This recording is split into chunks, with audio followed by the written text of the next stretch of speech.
Here's a little piece of advice. Don't make friends in an online chat room. And you'll figure out why towards the end of this video. But before we get into that, hello and welcome to Back-to-Back Horror Stories, where we tell you two different strange and or creepy stories back to back. Today's stories come from one of the strangest and most disturbing places on the internet, Reddit. If you end up enjoying this video, please remember to like, comment, and subscribe. All right, let's get started.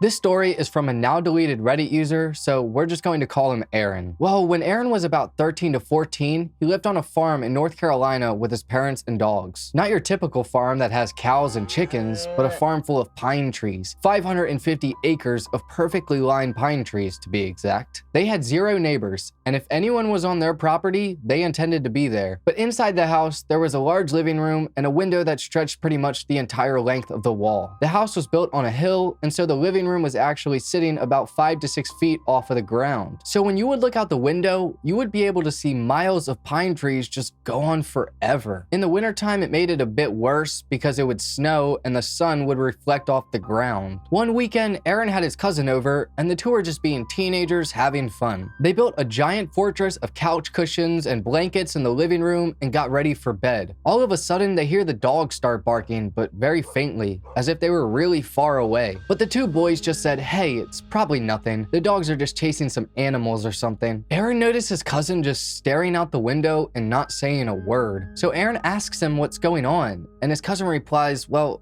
I think I just keep seeing things." A few minutes go by and Aaron keeps asking his cousin what he saw, but his cousin keeps telling him to be quiet so he can focus. Then, while looking out the window, both of the boys witness a shadow of a person move from one tree to the next. They didn't run or leap, they just casually walked from one tree to the other. The person appeared to be about 100 yards away from the house, and the boys couldn't tell if they were coming closer or not because of the moonlight reflecting on the snow. Aaron and his cousin didn't freak out too much because they thought they were just seeing things, and so they kind of shook it off. But then about 3 minutes later, the same thing happens again. About 50 feet closer from where the boys first saw someone move, another person moved to another tree. So not only was there one person out there, but there were multiple. This kept happening for the next half hour, and the boys kept watching. The figures would keep disappearing and reappearing. Then one of the figures appears, but doesn't vanish. The person, or whatever it is, looks at the boys staring out the window and starts sprinting at them. The boys, at this moment terrified, run into Aaron's parents' room and wake up his dad and tell him what they just saw. They all run into the living room to look outside and started going around the house to make sure all the doors and windows were locked.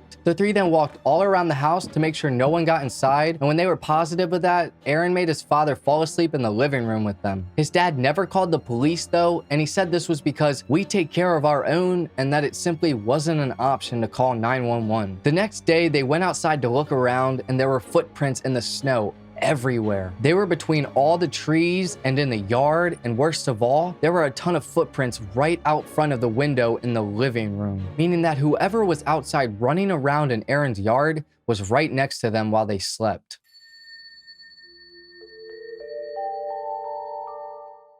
The story I'm about to tell you is frankly one of the strangest and most disturbing stories that I've ever even seen. And it comes from Reddit user r/quadsnotblades. And naturally in most of these stories, people don't really give their names, so I'm just gonna give her the name Alex as a placeholder. Apparently when Alex was in 5th grade, she started using a Pokemon themed chat room. In the chat room, she would talk to a bunch of other people and they would all roleplay as different anime characters using all these separate storylines. Well, there were about 15 regulars who used it frequently, and most of them were between the ages 12 to 16. Anyway, Alex says that she got to know some of these people pretty well, and that she would frequently chat with them over instant messenger or by phone. And a few of these friendships even ended up lasting for nearly 5 years. And one of the guys she spoke with pretty often was apparently a tad bit eccentric. For whatever reason, he was obsessed with monsters and bizarre creatures like those that appeared in movies such as Godzilla and Spawn. In addition, he believed in things like chupacabras and other cryptids. Now, according to Alex, she thought his interests were a bit silly, but she simply brushed it off as being part of the fact that he lived in a sparsely populated rural region somewhere somewhere in the Midwest. Regardless, one day he told her a story that she found to be a little creepy. And by the way, I want to let you know that this is the part where things start to get a little disturbing. So first he started off by telling Alex that every now and again he would completely black out, and when he woke up, find himself in the process of, or having already, tortured small animals and children. He said that he had a few cousins and neighbors that lived nearby, and apparently during a few of these blackouts,